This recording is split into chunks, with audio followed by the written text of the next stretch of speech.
এই কোরআনুল কারীম এমন একটা কিতাব যে কিতাবের ভিতর কোনো ভুল নাই, সন্দেহ নাই, সন্দেহ আছে।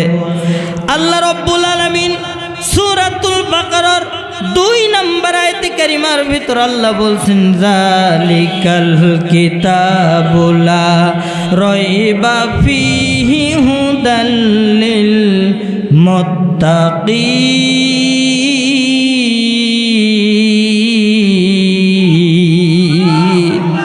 আল্লাহ রাব্বুল আলামিন ডাক দিয়ে বলে, এটা সেই কিতাব যে কিতাবের ভিতর কোনো ভুল নাই, সন্দেহ নাই, সন্দেহের অবকাশটুকু নাই। কথা বলেন ঠিক কিনা? এই কোরআনুল কারীম এমন একটা কিতাব, এই কোরআনুল কারীম যারা মানবে, এই কোরআনুল কারীম মেনে যারা নিজের জীবন পরিচালনা করবে, আল্লাহ রাব্বুল আলামিন সূরাতুল বাকারার 18 নম্বর আয়াতে কারিমার ভিতর আল্লাহ বলছেন, ফামান তাবিআ হুদায়া ফালা খাউফুন আলাইহিম ওয়ালা হুম ইয়াহজানুন।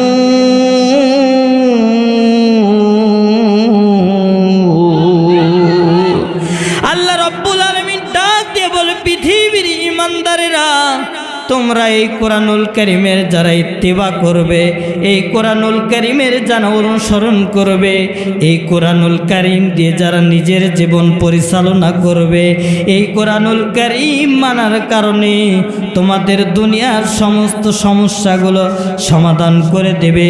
আর কাল কঠিন কিয়ামতের ময়দানে উত্তম পুরস্কার জান্নাত দিয়ে দেবে। জোরে বলেন সুবহানাল্লাহ। এই কোরআনুল কারীম বলেন তো এক জায়গায় মানতে হবে না সব জায়গায় মানতে হবে? ব্যক্তিগত জীবন, পারিবারিক জীবন, সামাজিক জীবন, রাজনৈতিক জীবন, অর্থনৈতিক জীবন, সব জীবনে যদি আমরা কোরআনুল কারীম মানতে পারি, তাহলে এই কোরআনুল কারীম মানার কারণে আমাদের আল্লাহ তাআলা দুনিয়ার জীবনটাও ছোট্ট একটা জান্নাতের মিনি মডেলে পরিণত করে দেবেন। আর কাল কঠিন কিয়ামতের ময়দানে আমাদেরকে উত্তম পুরস্কার ক্ষমা করে দেবেন। কথা বলেন ঠিক কিনা? এই কোরআনুল কারীম এক জায়গায় মানতে হবে না সব জায়গায় মানতে হবে? একটু আওয়াজ দিয়ে বলেন, এক জায়গায় মানতে হবে না সব জায়গায় মানতে হবে? আমরা কি কোরআনুল কারীম সব জায়গায় মানি? জোরে বলেন মানি। এই জন্যই তো আমাদের সমাজে এত সমস্যা। আল্লাহ রাব্বুল আলামিন কোরআনুল কারীমের সূরাতুল বাকারার 86 নম্বর আয়াতে কারিমার ভিতর আল্লাহ বলছেন, আফাতুমিনুনা বিবাদিল কিতাবি ওয়া তাকফুরুনা বিবাদ ফামা জাযাউ মান ইয়াফআলু যালিকা মিনকুম ইল্লা খিজউন ফিল হায়াতিদ দুনিয়া ওয়া ইয়াউমাল কিয়ামাতি ইউরাদ্দুনা ইলা আশাদ্দিল আযাব।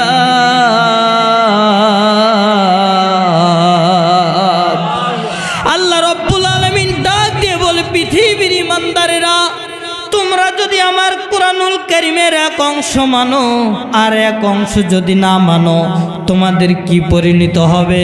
যেগুলো কোরআনুল কারীমের যে অংশ মানলে পরে তোমাদের ওপর হাদিয়া তওবা আসে, তোমাদের ওপর শুধু টাকা পয়সা আছে, ভালো ভালো খাবার আসে, সেগুলো তোমরা মানবা। আর যেগুলো মানলে পরে তোমাদের ওপর হামলা হতে পারে, তোমাদের ওপর মামলা হতে পারে, তোমাদের ওপর জেল আসতে পারে, জরিমানা আসতে পারে, ফাঁসির কাস্টে ঝোলা লাগতে পারে, পৃথিবীর জমিন থেকে শহীদ হয়ে বিদায় নেওয়া লাগতে পারে, এগুলো তোমরা মানবা না। এই কাজগুলো যদি তোমরা করো, কাল কঠিন কিয়ামতের ময়দানে এই কাজগুলো যদি তোমরা করো, তাহলে আমি আল্লাহ রাব্বুল আলামিন বলে দিচ্ছি, তোমরা পৃথিবীর জমিনে সমস্যার সম্মুখীন হবে।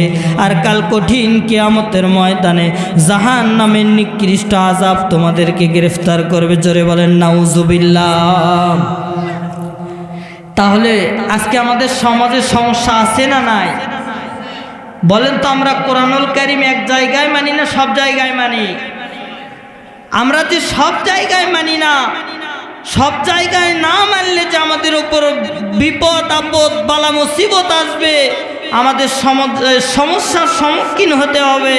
কোরআনুল কারীমের আয়াত আমাদের সমাজে বাস্তব প্রমাণ আছে কি না বলেন তো? আমাদের সমাজে শান্তি আছে?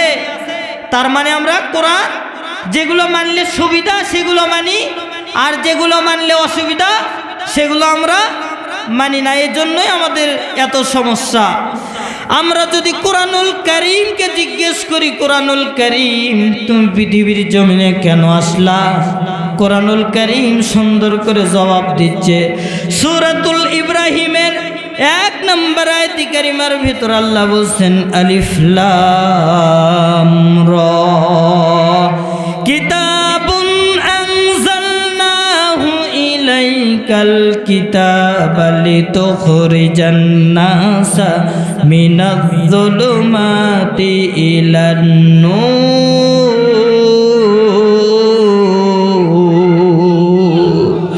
আল্লাহ রাব্বুল আলামিন ডাক দিয়ে বলে, হে রাসূল, আমি আপনার প্রতি কিতাব অবতীর্ণ করেছি, কারণ হলো একটি।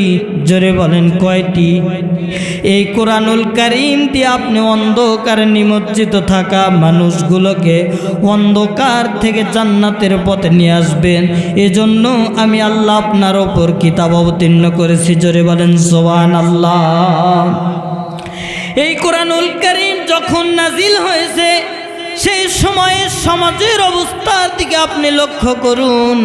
এমন কোনো অন্যায় অপরাধ ছিল না যা মানুষ করত না।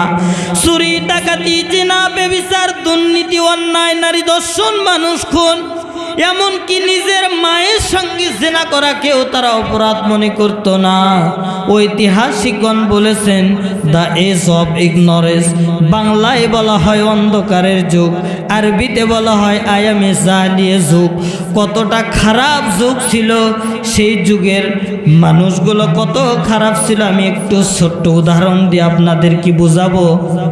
রাগ করতেছেন? বিরক্ত হচ্ছেন? চালাবো আলোচনা। সম্মানিত ভাইয়েরা আমার, বিশ্বনবী আমার মসজিদে নববীতে বসে আছেন সাহাবীদেরকে নিয়ে। এমন সময় এক ব্যক্তি আল্লাহ রাসূলের দরবারে গিয়ে বলতেছে, ইয়া রাসূলুল্লাহ, ইয়া হাবিবাল্লাহ, আমি কিছুক্ষণ পূর্বে ইসলাম ধর্ম কবুল করেছি। এখন আপনি আমাকে বলেন তো আল্লাহকে আমার জীবনের গুনাহগুলো মাফ করে দিয়েছে? বিশ্বনবী আমার ডাক দিয়ে বলে, হে সাহাবী, তুমি ইসলাম ধর্ম কবুল করার সঙ্গে সঙ্গে পেছনের জীবনের সমস্ত গুনাহ খাতাগুলো আমার আল্লাহ মাফ করে দিয়েছে। জোরে বলেন সুবহানাল্লাহ। বিশ্বনবী আমার খেয়াল করে দেখলেন ওই সাহাবীর চোখ দিয়ে তখনও দরদর করে পানিগুলো পড়তেছে। দাড়ি মোবারক ভিজে যাচ্ছে, গাল মোবারক ভিজে যাচ্ছে, জুব্বা ভিজে যাচ্ছে। বিশ্বনবী আমার ডাক দিয়ে বললেন, হে সাহাবী, আমি তোমাকে এত সুন্দর ক্ষমার ঘোষণা দিলাম, তারপরেও তুমি কেন কাঁদো? বিশ্বনবী আমার ডাক দিয়ে বলে, ওই ব্যক্তি বিশ্বনবীকে পাল্টা প্রশ্ন করলেন, ইয়া রাসূলুল্লাহ, ইয়া হাবিবাল্লাহ, আমি এমন কিছু গুনাহ করেছি আমার মন বলতেছে আল্লাহ আমাকে ক্ষমা করে নাই। বিশ্বনবী আমার ডাক দিয়ে বলছেন, সাহাবী, তুমি কি এমন গুনাহ করেছো? আমাকে একটু বলো তো, আমাকে একটু শোনাও। ওই ব্যক্তি তখন বিশ্বনবীকে ডাক দিয়ে বলছেন, ইয়া রাসূলুল্লাহ, ইয়া হাবিবাল্লাহ, আমি আমার 6 কন্যা সন্তানকে নিজে হাতে জীবন্ত কবর দিয়েছি। জোরে বলেন নাউজুবিল্লাহ। আমি আমার 5 কন্যা সন্তানকে যখন জীবন্ত কবর দিলাম, আমার মনের ভিতর কোনো অনুশোচনা হইল না, মায়া আসে নাই, মহব্বত আসে নাই। আমি আমার 6 নম্বর কন্যা সন্তানের 5 বছর পূর্ণ হলো যখন, আমি আমার মেয়েটিকে হত্যা করব মনে মনে প্ল্যান করতে লাগলাম। আমি আমার স্ত্রীকে বুঝতে দেব না। আমার স্ত্রীকে ডাক দিয়ে বললাম, প্রাণের বিবি রে, ওইটা তো তোমারও মেয়ে, আমারও মেয়ে। আমার মেয়েকে সুন্দর করে সাজায়া দাও, গোছায়া দাও। আমার মেয়েকে আমি মরুভূমিতে ঘুরতে নিয়ে যাব। স্ত্রী সুন্দর করে সাজায়া দিলেন, গুছায়া দিলেন। ছোট্ট মেয়েটিকে, ছোট্ট কন্যাকে সঙ্গে করে নিয়ে ঘাড়ের ওপর একটা কোদাল সঙ্গে করে নিয়ে মরুভূমির দিকে রওনা শুরু করে দিলেন। ডাইনে পাহাড়, বামে পাহাড়, সামনে পাহাড়, পেছনে পাহাড়, শুধু পাহাড় আর পাহাড়, মরুভূমি আর মরুভূমি। একটা পাহাড়ের পাশে তার ছোট্ট মেয়েটিকে বসায় রাখে, ঘাড় থেকে কোদাল নিয়ে গর্ত খনন করতেছে। গর্ত খনন করতে করতে যখন ক্লান্ত হয়ে যাচ্ছে, আমার ছোট্ট মেয়েটি তার ওড়না দিয়ে আমার মাথাটা মুছে দিচ্ছে, আমার ঘামটা মুছে দিয়ে বলতেছে, বাবা তুমি এত কষ্ট করে কেন গর্ত খনন করো, আমাকে একটু বলো। ইয়া রাসূলুল্লাহ, আমি আমার মেয়েটির প্রশ্নের কোনো জবাব দিলাম না। আমি গর্ত খনন করা এক পর্যায়ে শেষ করে দিলাম। গর্ত খনন করা শেষ হয়ে গেল যখন, আমি আমার মেয়েটিকে চোখ বেঁধে পেছন দিক থেকে হাত বেঁধে এমন জোরে গর্তর ভেতর ধাক্কা মেরলাম, তখন আমার মেয়েটির আর বুঝতে বাকি থাকলো না, আমার মেয়েটিকে আমি এখন হত্যা করে ফেলবো। আমার ছোট্ট মেয়েটি গর্তের ভেতর থেকে আমার দুটো পা জড়িয়ে ধরে বলে, আব্বা, মেয়ে হিসেবে জন্মগ্রহণ করা কি আমার অপরাধ? আব্বা, মেয়ে হিসেবে জন্মগ্রহণ করা যদি আমার অপরাধ হয়ে থাকে, জীবনে আর কোনোদিন আপনাকে আব্বা বলে পরিচয় দেব না, জীবনে আর কোনোদিন বাড়িতে ফিরে যাব না, আমার কারণে আপনার কোনো মান ইজ্জত যাবে না। তবু আপনার দুটো পা জড়িয়ে ধরে বলি, আব্বা আপনি আমাকে হত্যা করিয়েন না। ইয়া রাসূলুল্লাহ, ইয়া হাবিবাল্লাহ, আমার ছোট্ট মেয়েটি এত আকুতি মিনতি, এত অনুরোধ বিনোরোধ করেছিল, কিন্তু আমার পাষাণ দিলে কোনো মায়া হয় নাই। আমি পাশ থেকে একটা পাথর নিয়ে আমার ছোট্ট মেয়েটির মাথা বরাবর এমন জোরে নিক্ষেপ করেছি, আমার মেয়েটি মাথার লাগার সঙ্গে সঙ্গে আমার মেয়েটির মাথা দুভাগ হয়ে চৌচির হয়ে ছটপট করতে করতে পৃথিবীর জমিন থেকে বিদায় নিয়ে গেল। ইয়া রাসূলুল্লাহ, এই দৃশ্যটা যখন আমার বারবার মনে পড়তেছে, আমার মন বলতেছে আল্লাহ আমাকে ক্ষমা করে না। বিশ্বনবী আমার এই ঘটনাটা শুনতেছিলেন আর চোখ দিয়ে পানিগুলো তরতর করে পড়তেছিল। বিশ্বনবী আমার ডাক দিয়ে বলল, বেআইয়ি যামবিন কুতিলাত, বেআইয়ি যামবিন কুতিলাত, বেআইয়ি যামবিন কুতিলাত। কোন অপরাধে মেয়েটাকে মারলা, কোন অপরাধে মেয়েটাকে মারলা, কোন অপরাধে মেয়েটাকে মারলা? বিশ্বনবী আমার ওই সাহাবীকে ক্ষমার ঘোষণা দিলেন। বিশ্বনবী আমার ডাক দিয়ে বললেন, সাহাবী তুমি ইসলাম ধর্ম কবুল করেছ, ইসলাম ধর্ম কবুল করার সঙ্গে সঙ্গে পেছনের জীবনের সমস্ত গুনাহগুলো আমার আল্লাহ ক্ষমা করে দিয়েছে। আল্লাহ বলছেন, ইয়া আইয়ুহাল্লাযীনা আমানু দুখুলু ফিস-সিলমি কাফা। জোরে বলেন আল্লাহু আকবার। আল্লাহ রাব্বুল আলামিন ডাক দিয়ে বলে, পৃথিবীর ইমানদারেরা তোমরা ইসলামের ভিতর পুরোপুরি প্রবেশ করো। ইসলামের ভিতর পুরোপুরি প্রবেশ করার সঙ্গে সঙ্গে বিগত জীবনের গুনাহ খাতাগুলো আমি আল্লাহ রাব্বুল আলামিন ক্ষমা করে দেব। বলেন তো, বিশ্বনবী এই সোনালী সমাজ উপহার দিয়েছিলেন পানি পড়া দিয়ে, আওয়াজ দেন, ঝাড়ফুঁক দিয়ে, তাবিজ দিয়ে? না, বিশ্বনবী আমার এই সুন্দর সোনালী সমাজ উপহার দিয়েছিলেন কুরআনুল কারীমের শাসন বাস্তবায়নের মাধ্যমে। কথা বলেন ঠিক কিনা? কুরআনুল কারীম দিয়ে যখন দেশ পরিচালনা হয় নাই, যখন জাহেলি যুগের অবস্থা খারাপ ছিল, যারা ইসলাম ধর্ম কবুল করার আগে যারা ছিল চোর, তারাই হয়েছে ইসলাম ধর্ম কবুল করার পর সম্পদের পাহারাদার। যারা ছিল নারী সতীত্বের জম, তারাই হয়ে গিয়েছিল নারী সতীত্বের পাহারাদার। গোটা সমাজটা সুন্দরভাবে পরিচালনা করেছিলেন। বিশ্বনবী আমার এক পর্যায়ে ঘোষণা দিলেন, খয়রুল কুরুনি করনি, আমি রাসূল আমার যুগ শ্রেষ্ঠ যুগ। জোরে বলেন সুবহানাল্লাহ। বলেন তো, আমাদের সমাজে আজ চুরি আছে না নাই? ডাকাতি আছে না নাই? দুর্নীতি আছে না নাই, মিথ্যা মামলা আছে না নাই, নারী ধর্ষণ আছে না নাই।